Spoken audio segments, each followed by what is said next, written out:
Some big changes are on the way for the state of Texas in the fight against COVID-19. After a huge announcement by the governor earlier this week, coming up we'll have details and a local reaction. In-person activities may soon be on the upswing here on campus, but for now they are still a rarity as the university navigates the pandemic. Finding out what options were available for the tech community that didn't require a Zoom account next. And the Texas Tech baseball team is back to their winning ways after a productive couple of days here on campus. We'll have a look at highlights and let you know where the team is headed this weekend in sports. This is the MCTV Weekday Update. Welcome to the Thursday edition of the MCTV Weekday Update. I'm Danielle Salazar. And I'm Tauschek. Lubbock made headlines earlier this week after Texas Governor Greg Abbott made a stop in town to make a huge announcement regarding the state's fight against COVID-19. On Tuesday afternoon, Governor Abbott held a special press conference at Montelongo's Mexican restaurant. During the event, Abbott told local attendees and thousands of live viewers that he was ending the state's mask mandate and allowing all businesses to fully reopen next Wednesday. Abbott stated that the reasoning behind his announcement was due to recent improvements in the coronavirus situation in Texas. It is clear from the recoveries, from the vaccinations, from the reduced hospitalizations, and from the safe practices that Texans are using that state mandates are no longer needed. During Tuesday's announcement, Governor Abbott did clarify that businesses will still have the right to maintain their own safety protocols, including mask requirements, but there will be no restrictions imposed directly by the state. The news comes as the state has dealt with the effects of COVID-19 for nearly a year, with the statewide shutdown starting last March and the mask requirement originally going into effect back in July. So with businesses being one of the biggest groups to benefit from the governor's decision, what do local owners think of the changes happening next week? MCTV's Kritzia Williams stopped by a local business near campus to get reaction to Tuesday's announcement.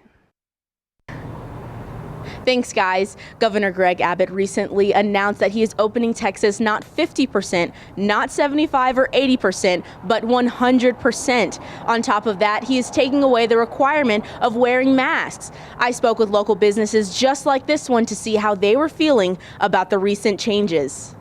The owner of Naui Taco and Taqueria, Albert Gutierrez, expressed how his establishment is passionate about their customers' health and safety. By having customers who want to wear masks and others who don't, he feels the changes make things a little hard. It's tough, you know. As far as myself and my family, I would prefer for us to wear masks. But as far as my business, you know, it always puts me in a bind because I've got guests that want to wear them and I have guests that don't, you know, and I'm in it for all of my guests. You know what I mean? I've got to find some kind of balance in between. Gutierrez stated how the pandemic has made him more aware and responsible for others. He encourages people to continue being cautious, wash their hands, and stay home if they are sick. I would like people to wear a mask in my establishment, but I'm not going to force anybody to, you know what I mean? I feel like we're all adults and we've all lived through something terrible. We should all be more cautious and more aware of our situation and each other, more so than anything else, you know what I mean? I'm only here because of the people who support us day in and day out. So what they have to say is everything to me. With COVID regulations ever changing, the change to no masks and 100% occupancy has stirred up a lot of mixed emotions. But the actual effects of the changes, if any, will only be known after next Wednesday. For MCTV, I'm Kritzia Williams. This week's announcement by Governor Abbott essentially transitions the state's battle against COVID-19 from guidelines and restrictions to vaccination efforts. However, the state has only fully vaccinated less than 7% of the population, with those doses being devoted to healthcare workers, people over the age of 65, and those with COVID-19 risk factors. But yesterday afternoon, the Texas Department of State Health Services sent out a notice stating that teachers and staff who work in schools are immediately eligible to be vaccinated. The notice includes employees of pre, primary, and secondary schools, along with Head Start and Early Head Start programs. However, yesterday's announcement does not include employees at higher education institutions, such as Texas Tech. School employees would fall in the 1C category of Texas's vaccine distribution plan, but it is expected that more eligible groups will be announced within the coming weeks. For more information on the COVID-19 vaccine here in Texas and to see if you are eligible to be vaccinated, visit dshs.texas.gov and click on the COVID-19 at the top of the page. One of the main justifications for the removal of the state's mask mandate is the noticeable improvement in the number of coronavirus infections in Texas. And even though that number may still be significant in several Texas cities, Lubbock County is currently reporting some of the lowest numbers of new infections since the pandemic started last year. Yesterday afternoon, Lubbock health officials announced only 11 new cases of COVID-19.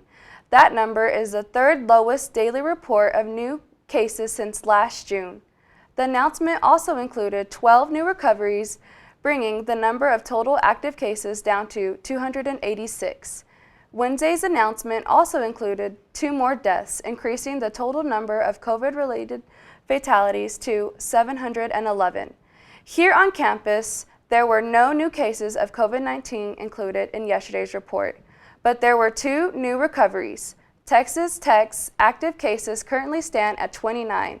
There have been a total of 200 cases of the coronavirus reported on campus since the university's employees returned to work in January.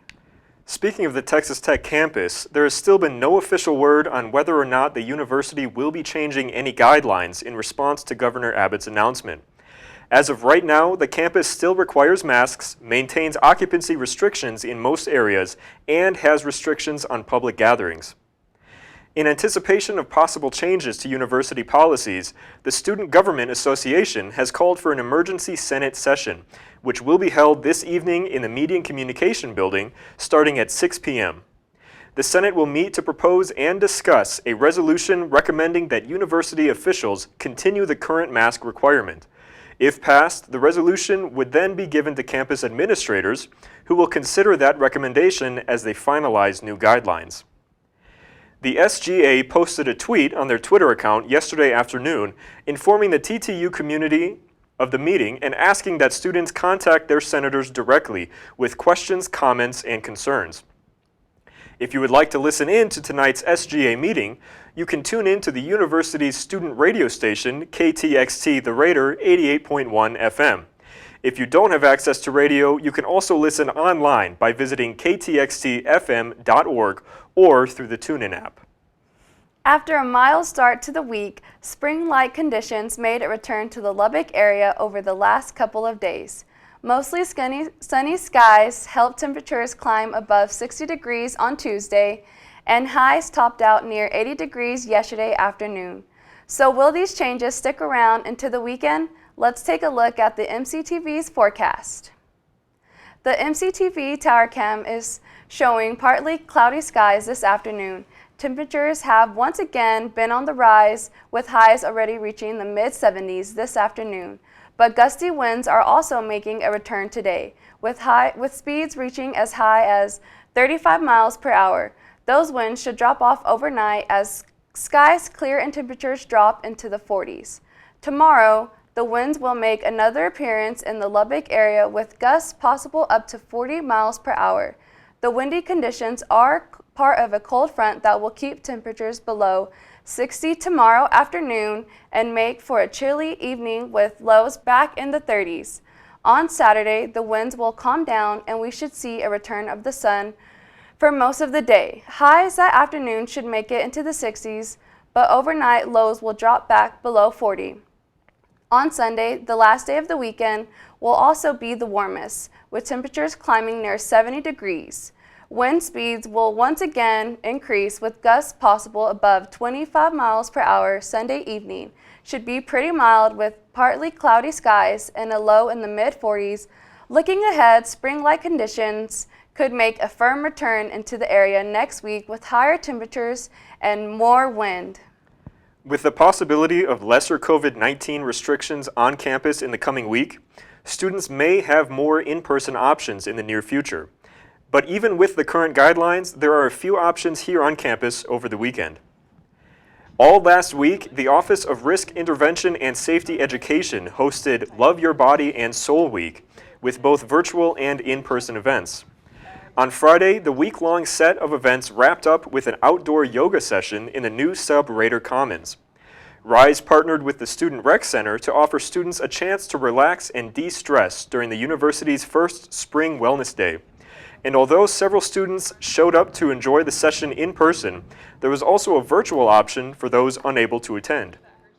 So we like to live stream, especially in the times of COVID, because of inclusivity. We know a lot of students can't be here, especially because of health concerns and online classes, so we wanted to make sure that everybody that wanted to be involved could be involved. Friday's outdoor yoga session was one of several in-person events hosted by RISE last week. The group also had 2 days of tabling in the Sub West Plaza, gave out free ingredients for an online cooking demo, and also gave students a free mug cake and recipe book to take home and enjoy. RISE continues to offer fun and free options for students throughout the spring semester. For more information and to keep up with future events, visit rise.ttu.com and follow TTU RISE on Facebook, Twitter, and Instagram.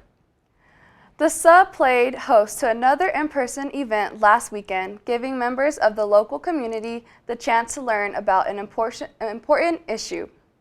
On Saturday, author Shaquita Norris held a book signing at the Barnes & Noble bookstore inside the Sub.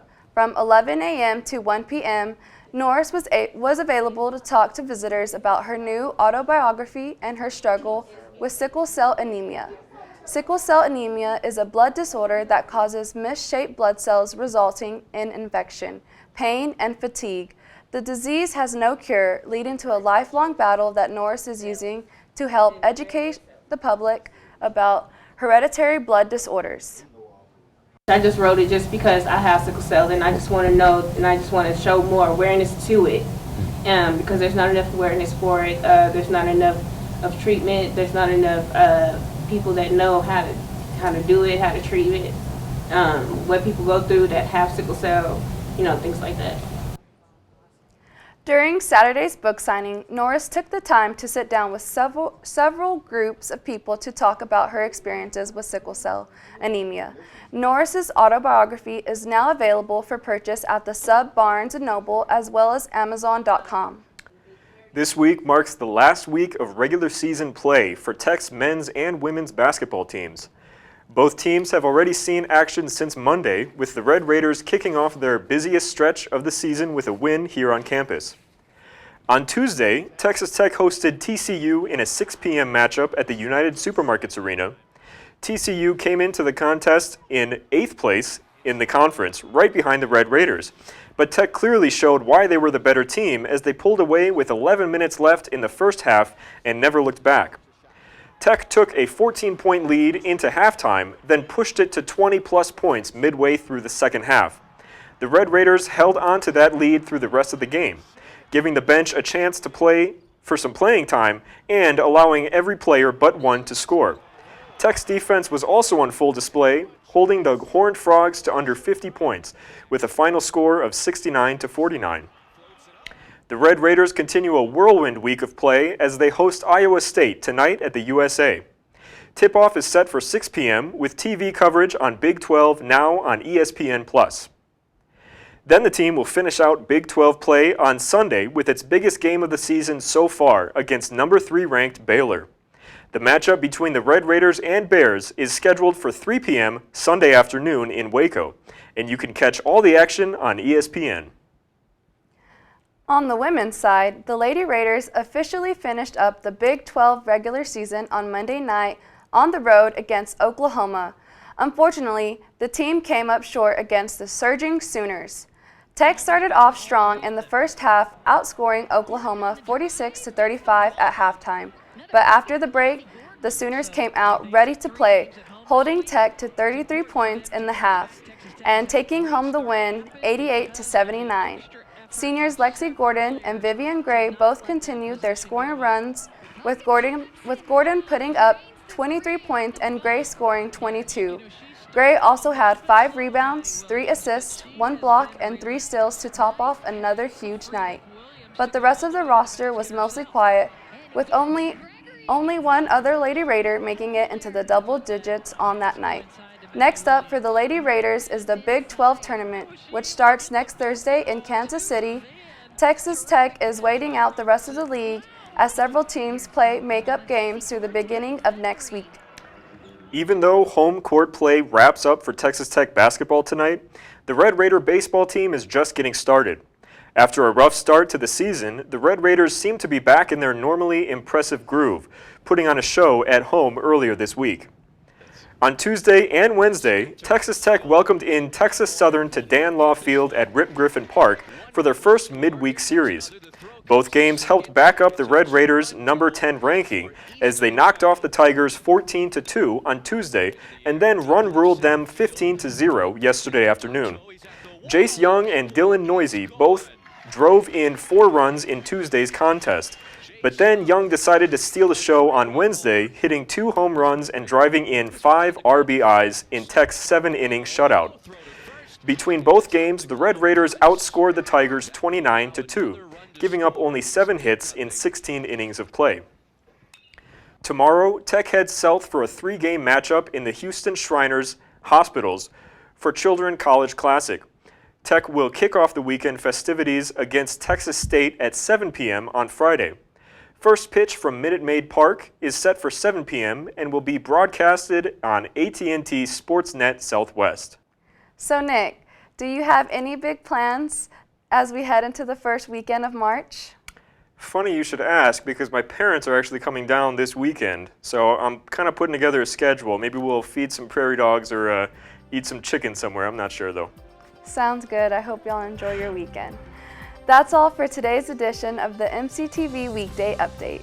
Thanks so much for joining us, and be sure to check ttuhub.net every day for more news. We'll see you next week.